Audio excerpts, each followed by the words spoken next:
인사를 드리면서 오늘 새벽 기도 시간도 마태복음 22장 4절 말씀부터 강해설교로 말씀드리겠습니다.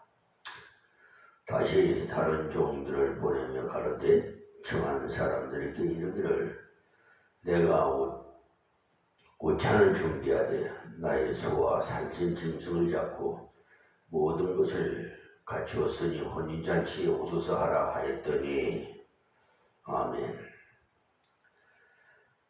어제도 새벽에 잠깐 말씀을 드리다가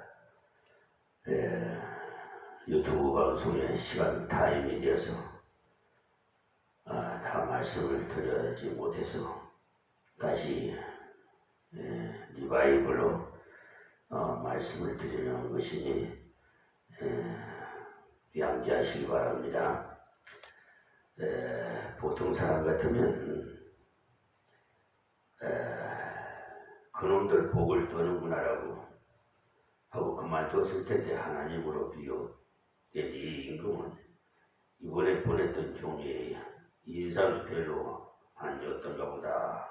좀 더 말을 잘하고 인상도 좋은 품이 있는 종을 보내야 되겠다.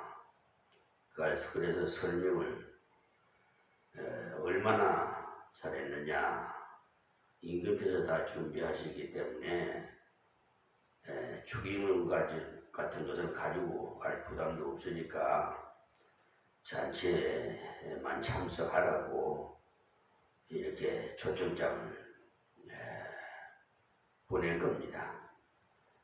그러니까 오셔서 잡수기만 하면 되는 잔치라고. 그러니까 여기서 음식을 잡수시게 하는 것은 말씀을 받으라는 거죠.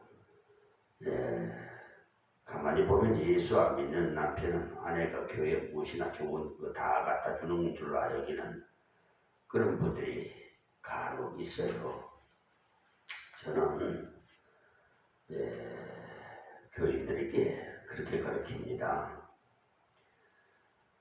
자기가 노력해서 받은 월급은 11조를 하나님 앞에 드려도 되지만은 남편이 가서 월급을 받아오는 그 금액은 남편과 의논을 해서 하나님 앞에 드려야지.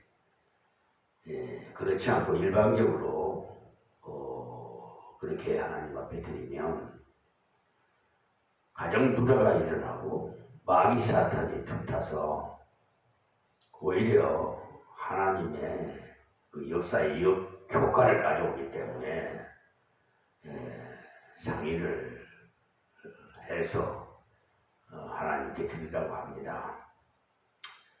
그런데 그 상식이 부족한 사람들은 그냥 남편 몰래 드리는 경우가 있는데 그러지 마시기 바랍니다.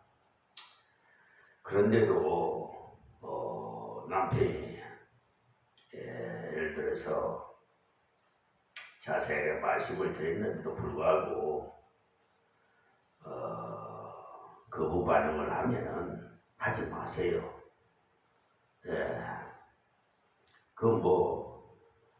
하나님께서 그 물질에 내 마음도 있다고 하기 때문에 하나님께 드리는 것이지, 하나님께서 무슨 돈이 필요해서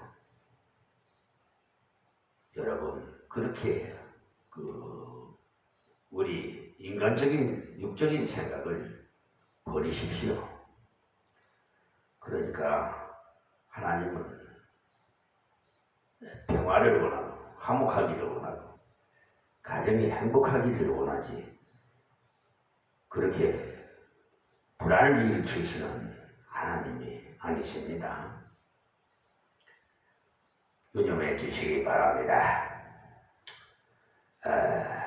어떤 부인이 헌금을 가져와서 목사님 이것은 남편 몰래 모은 건축 헌금인데 얼마를 받아 주십시오라고 하는 길래 그 목사님이 남편 몰래 가져갔다면 도로 가져가십시오.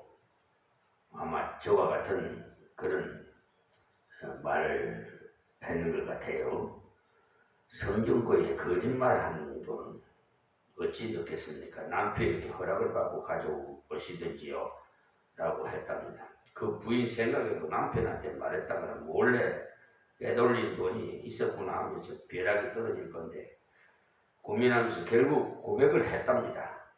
그러니까 교회 목사님 그렇게 말씀하시더냐? 건축헌금으로 얼마를 드리는 것보다 좀 더 많이 갑줄로 드려라 하더랍니다. 보십시오.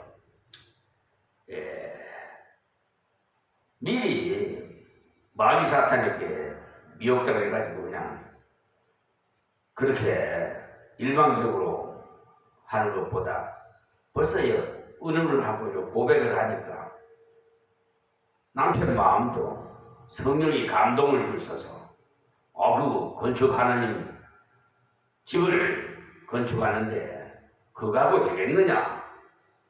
오히려 더 갑절을 갖다 드려라. 이렇게 되는 것입니다. 그런 교회라면 헌금 내도 좋겠다고 하더랍니다. 어쨌든 많이만 내면 최고라는 잘못된 사상을 버리시기 바랍니다. 적당히 어떻게 쓱싹해서 번 돈이라도 많이만 드리면 축복이라는 식으로 말하는 사람이 있는데 그것은 복이 아니라 저주거리입니다. 하나님 말씀대로 살지 않는 대로 장사가 잘 된다면 그거 좀 생각해 볼 문제니까 저주거리가 돼요. 저주 책망 받으면서도 목이 굳은 사람은 갑자기 망하고 돌아서서 서지 못한다고 잠언서 29장 1절에 말씀했어요. 본 말씀 보면 임금이 모든 준비를 다 해놓고 잔치에 청했습니다. 하나님께서 우리에게 이것저것 모든 은혜를 주었어요. 그런데 혹 어떤 사람은 자기가 하나님께 더 보여주는 줄로 여기는데 우리가 하나님의 덕을 입고 살아가는 겁니다. 착오 없으시기 바랍니다. 생각을 바꾸세요. 하나님의 덕이 너무 감사해서 나의 모든 것을 다 당신이 주신 것입니다. 라는 의미로서 11조를 드리는 것입니다. 11조의 일은 하나님의 것이고 10분지 9는 내 것이라는 식으로 드린다면 잘못 드린 거예요. 전부가 다 하나님의 것인데 그 중에 10분지 1을 대표로 구별해서 드리고 나머지도 당신 뜻대로 살겠습니다. 라는 그런 서약의 의미를 가지는 것이 11조 헌금입니다. 소와 살찐 짐승을 잡고 모든 것을 갖추었으니 라는 말씀은 가서 먹기만 하면 되는 것이죠. 그러니 그 초청이 바로 복음입니다. 예수님께서 구속사업을 완성하시려고 고난받으시고 십자가에 죽으시고 여러가지 복잡하고 어려운 과정을 거쳐서 속죄를 이루셨으나 그 속죄를 내 것으로 받아들이는 것은 순간적인 음식을 차리려면 만들고 순서를 따라서 정리하려면 복잡합니다. 그러나 차려지는 음식을 먹는 것은 쉽습니다. 구원의 진리가 그런 많은 사람들이 너무 쉬우니까 의심하는 거죠. 다음 5절 말씀. 저희가 돌아보지도 않고 하나는 자기 밭으로 하나는 자기 상업차로 가고 장사하는 것이 쉽습니까? 먹으러 가는 것이 쉽습니까? 여러분 그렇게 묻습니다. 말하면 잔소리지요 뭐. 그런데도 돌아보지 않고 밭으로 상업차로 가버렸다는 것. 구원의 은혜에 있는 것은 기차 타고 갈 때 의자에 앉아가면 쉽고 편하듯이 쉽고 편함이 편안한데 꼿꼿이 서서 가는 것보다 푹신한 의자에 기대고 앉는 것이 쉽잖아요. 그것이 복음이 세상의 모든 교육은 똑바로 서라는 거예요. 그래서 어쨌든 간에 잘해라고 합니다. 그러나 성경은 모든 것을 의지하라고 가르칩니다. 그런데도 내 힘으로 살아야지 기대게 무슨 하면서 고집을 부리니까 악하기 그지없는 거지요. 호의를 차버리는 행위이기 때문에 그것도 임금의 호의를 말입니다. 자, 다음 6절 말씀. 그 남은 자들은 종을 잡아 능욕하고 죽이니 이 참 어이없는 사건이 발생했어요. 가기 쉽다는 사람을 왜 자꾸 가자는 거야? 귀찮게 하면서 때리고 죽였다는 거예요. 만물보다 힘이 부패하고 거짓된 것이 인간의 마음이라고 예레미야 17장 9절에 분명히 하나님께서 말씀하셨어요. 만물은 팥 심은데 팥 나고 곡 심은데 곡 나는데 인간은 은혜로 대접하니까 욕으로 대접하더라는 거예요. 그러니 이상한 것은 고속버스를 탔을 때 옆자리에 누가 앉으면 반가워하는 것이 아니라 이 양반 어떤 양반인가 제 보기만 붙어 하거든요. 성도는 그런 자세를 깨뜨려야 돼. 근사한 잔치를 차려놓고 먹으려고 오라는 사람이 그 종을 치고 죽였으니 너무나 사악한 짓을 한 거죠. 그런데 예수님을 안 믿겠다고 거절하는 것이 이와 같이 사악한 짓이라는 사실. 바리새인과 서기관들이 바로 이 비유에 나오는 판매를 가고 장사를 가는 자들 아닙니까? 사도계인들은 천국도 없고 지옥도 없다고 했는데 예수님은 하나님의 나라가 어쩌고 하면서 나를 믿어라, 회개해라 하니까 귀찮다고 예수님을 능욕하고 죽인 것이 이 임금은 잔치에 올 수 있도록 잔치에 올 사람들이 준비할 수 있게끔 미리 청하였고 혼인날에는 다시 종들을 보내서 임금이 손님에 대한 진지함과 애착을 보여주었으나 자기의 일로 핑계하는 자들, 대적하는 자들 있음을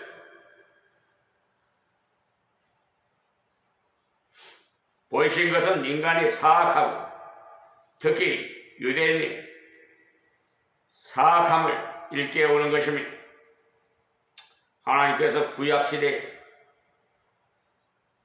계속 선지자를 보내서 초청장을 던져주는데 그 다음 예수님 직접 오셔서 제자들을 통해 오라고 초청을 했다는 말씀이에요.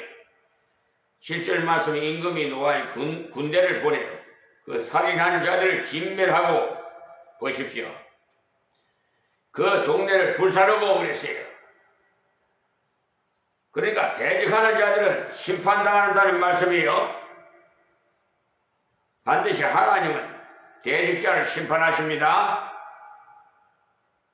저 못된 불의한 대법관 비롯해서 공수처, 검사 이대왕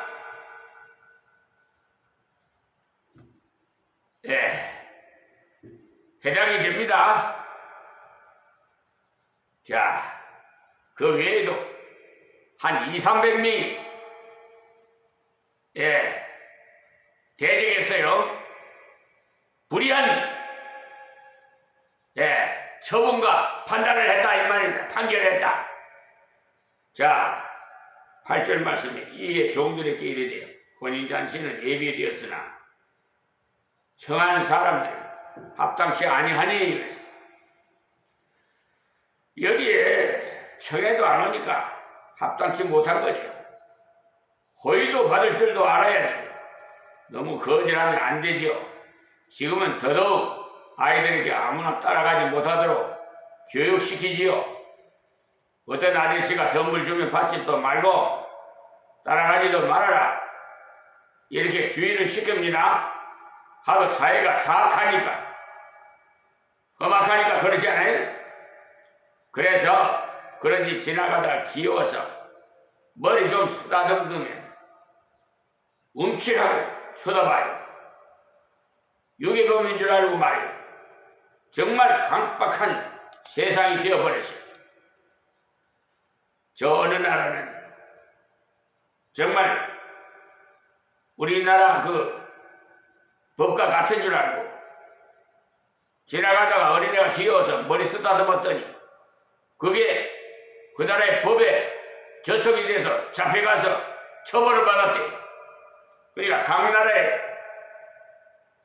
그 여러분 거의 여행 가려면 그 나라에 법도 좀 알고 가셔야 돼.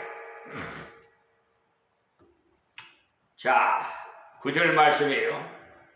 사거리 길에 가서 사람을 만나는 대로 혼인잔치에 청하여 오너라 한대.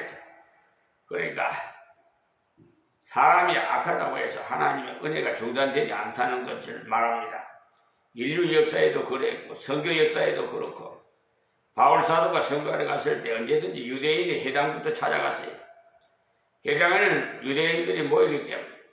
그런데 그들은 바울이 전하는 복음을 받지 않았기 때문에 이방인에게도 갔던 것입니다. 사도행전 13장 44절에서 48절에 참조하시기 바랍니다. 여기서도 안 받는 것으로 끝낸 것이 아니고 사거리로 가서 만나는 대로 데리고 오라고 했어요. 하나님의 은혜로운 역사는 인간의 어떤 방해 때문에 실패하지 않습니다. 다음 10절 말씀. 종들이 길에 나가 악한 자나 선한 자나 만난 대로 모두 데려오니 혼인잔치에 손이 가득한지라. 처음에는 초청장 받은 사람만 청했지만 그 뒤에는 악한 자나 선한 자나 만나는 대로 데려오라는 것은 이번 초청에는 사람이 됨됨이는 상관없다는 거예요. 지금도 예수 믿는 사람들이 성질이 좋아서 믿는 것도 아니고 공부 많이 해서 믿는 것도 아니고 하나님의 은혜로 믿었다는 말씀이에요. 대적자는 진멸하고 또 무관심한 사람 대신 오히려 악한 자나 선한 자나 관계없이 복음이 전해짐을 통해서 하나님의 은혜가 확산되는 기회가 되었음을 깨닫게 하셨습니다. 다음 11절에 임금이 손을 보러 들어올세 거기서 예복을 입지 않은 한 사람을 보고 그랬어요. 여기에 임금이 얼마나 열심으로 초청하려고 했느냐 하면 모인 손님을 만나러 나오는 것을 당연한 거죠. 그런데 예복을 입지 않은 사람이 있었어요. 자, 22절에 보면 가로되 친구여 어찌하여 예복을 입지 않고 여기 왔느냐 하니까 저가 유구무원이거늘 했어요. 여기서 말하는 예복은 임금이 미리 다 내어준 겁니다. 임금의 잔치에 들어가기 전에 수의실에서 내어준 예복을 입고 들어갑니다. 근데 그중 한 사람이 내어준 예복을 안 입고 들어왔다는 겁니다. 그래서 유구무원이지 예복을 내주지 않았다면 왜 옷을 안 입었느냐라고 물었을 때, 예, 저는 가난한 사람이나 임금님 배우러 올 때 입을 만한 옷도 없습니다. 옷 때문에 꾸중하시는 줄 알았다면 아예 안 왔을 것인데 그렇군요라고 할 말이 있었을 텐데, 이 사람이 주는 옷을 안 입었으니 할 말이 없다는 거죠. 다음 13절에 임금이 사관들에게 말하되 그 수족을 결박하여, 그러니까 손과 발을 결박해서 바깥 어두운 데 내 던지라. 거기서 슬피우며 이를 감이 있으리라 그랬어요. 그러니까 이 사람은 임금이 주시는 예복보다 자기가 지금 입고 있는 옷이 낫다고 생각하고 교만한 자예요. 언제나 자기 의를 내세우는 자는 천국에서 쫓겨납니다. 14절 말씀에 청함을 받는 자는 많되 택함을 입은 자는 적으니라. 여기서 말씀한 예복은 복음을 믿는 믿음을 가르치는 것입니다. 주는 것을 잊기만 하면 되는데 십자가의 은혜를 주시면서 나를 믿으라 그리하면 너와 네 집이 구원을 받는다라고 하셨으니까 예 믿겠습니다 하면 마음으로 믿으면 돼요. 주는 옷을 그대로 입으면 되는 듯이 말입니다. 그들이 그 예복을 만들어 입고 와야 되는 것도 아니고 그래서 입어야 했던 것도 아니에요. 다 예배해 주신. 아마 예수 믿는데 수억을 가지고 오라 그러면 아마 밀련 문성 성씨가 될지 모르겠어요. 그냥 거저 준다니까 그냥 값싸게 여기고 없이 여기고 무관심해버려. 청함을 받은 사람을 많되 택함을 입은 자는 적으니라. 택함받은 정표는요 복음을 믿는 겁니다. 내가 버림받았는지 택함받았는지 알고자 원하신다면 그 방법은 아주 쉬워서 내가 진정으로 예수님을 믿고 있다면 택함받은 자고 믿지 않으면 버림받은 자입니다. 자기가 알 수가 있어요. 어떤 사람이 죽는 순간까지 예수 안 믿는다 하면 틀림없이 버림받는 사람이 40세가 되어도 예수 안 믿는 거 보면 버림받은 사람인가라고 그런 식으로 판단하면 안 돼요. 아직까지 예수 믿을 기회가 많이 남아있기 때문에 말입니다.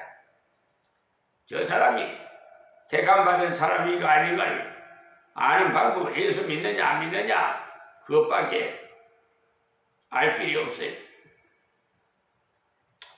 혼인잔치 자리에 손으로 들어왔을지라도, 그러니까 손님으로 들어왔을지라도 임금이 내어준 예복을 입지 않고 들어온 불신앙적인 자는 택함받지 못한 자임을 가르쳐 주셨습니다. 이 손은 왜 임금이 준 예복을 입지 않았습니까? 내 옷이 어때서 이런 태도였기 때문에. 누가 그리스도를 못 믿습니까? 교만한 자가 못 믿어요. 하나님께서 다 이뤄놓으신 것을 믿기만 하면 되는데도 거절했으니 너무나 교만하고 악하다는 것입니다. 다음 15절에서 22절의 말씀의 요점은 바리새인들이 세금에 대한 그런 질문으로 예수님을 올무에 빠뜨리려고 했으나 예수님께서는 그들에게 진리를 가르쳐 주시는 그 요점이 되겠습니다. 자, 15절에 이 바리새인들이 가서 어떻게 하여 예수로 말에 올무에 걸리게 할까 상론하고 가서라고 한 것을 보면 미리 계획을 세웠다는 것을 알 수가 있지요.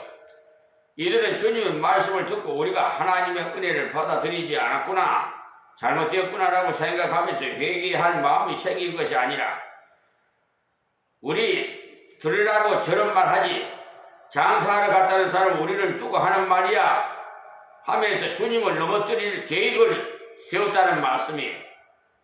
이때 당시에 감히 바리새인들을 대적한 사람은 거의 없었어요. 그런데 예수님은 그들의 죄를 지적했기 때문에 어떻게 하든지 교묘한 질문을 해가지고 올무에 걸려 넘어지도록 하려고 계획을 세웠던 것입니다. 다음 16절에요. 자기 제자들을, 그러니까 바리새인의 제자를 말합니다. 헤롯 당원들과, 원래는요 바리새인들과 헤롯 당원들과는 서로 원수지간입니다. 바리새인들은 율법을 철저히 지키는 자들로서 당시로 말하면 애국자라는 말을 들었던 사람들이고요. 헤롯 당원들은 나라를 팔아먹는 매국노들이라는 취급을 받았으니 서로를 미워했는데 예수님을 반대할 때는 단결을 했어요. 지금 우리나라 실정이, 이런 실정이 지금 진행되고 있어요.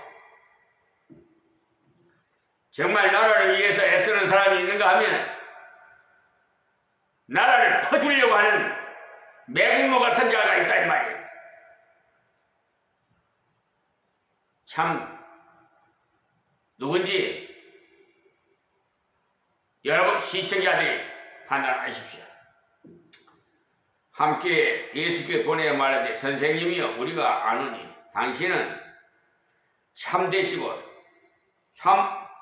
참으로서 하나님의 도를 가르치시며 아무라고 꺼리는 일이 없으시니 이는 사람을 외모로 보지 아니하심이니이다. 말이야 다 맞는 말이지요. 그러니 이때 이들이 주님이 어떤 분이심을 몰랐기 때문이 아니라는 사실을 알 수가 있어요. 몰라서 주님을 안 믿는 것이 아니라 싫어서 안 믿는 거예요.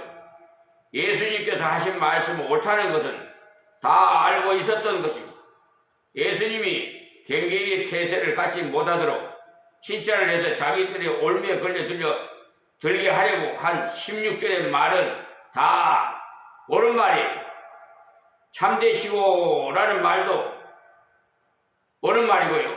참으로서 하나님의 도를 가르치시며 라는 말도 옳은 말이에요. 아무라도 꺼리는 일이 없으니라는 말도 주님께는 맞는 말이요. 사람을 외모로 보지 아니하심이다 라는 말은 물론 옳은 말이지요. 예수님께서는 사람들이 멸시하는 창기와 세리까지도 환영하셨으니 외모로 사람을 대하지 않았음을 확실히 알 수가 있어요. 신앙이 타락한 종교인들은 정치와 야합해가지고 저 못된 자들, 지금 강화문에서 날뛰던 애국자 같은 정광훈이 같은 사람 하나님 꼼짝만 내서내 죽어 하는 자가 지금 어떻게든 하고 있어요.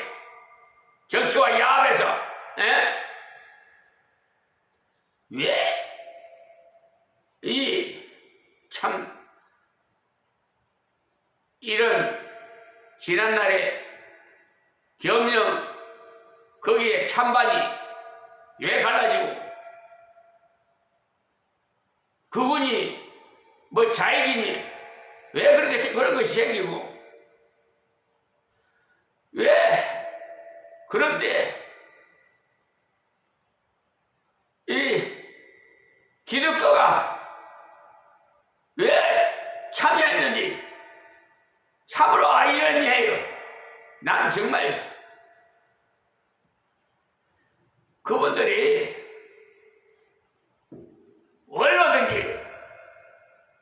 원로지기든지 더한 사람이라도 하나님을 데려가는 자는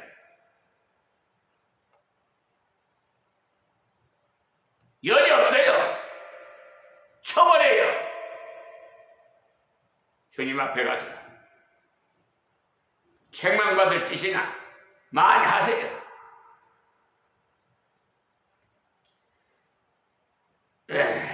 예수님을 존경하는데 하면서 말의 실수를 찾아서 매장하려고 도전해오면 지상교회가 타락하면요 세상과 손을 잡게 돼요. 일제시대 때도 신사참배를 계리한 사람들이 뭐라고 했는지 아십니까? 신사참배는 종교의식이 아니라 하나의 국가행사니까 예수 믿는 사람이야말로 어려운 때 애우심을 발휘해야 한다. 그러니까 모범적으로 먼저 참배해야 된다면서 자기들이 먼저 신사참배를 했다는 기록이 있어요. 이 못된 자들, 신사참배 했던 목사의 후손들, 일본 앞제비 노릇을 했던 후손들,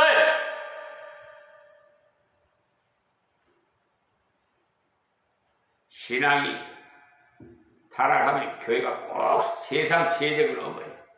보이지 않는 사람을 떠나니까 보이는 것을 믿고 살겠다는 거죠. 이때 바리새인들 하나님을 믿으라 하면서도 율법주의에 빠져 있었기 때문에 외식주의를 속으로부터 진정 하나님을 사랑하는 마음을 없었기 때문에 이런 식으로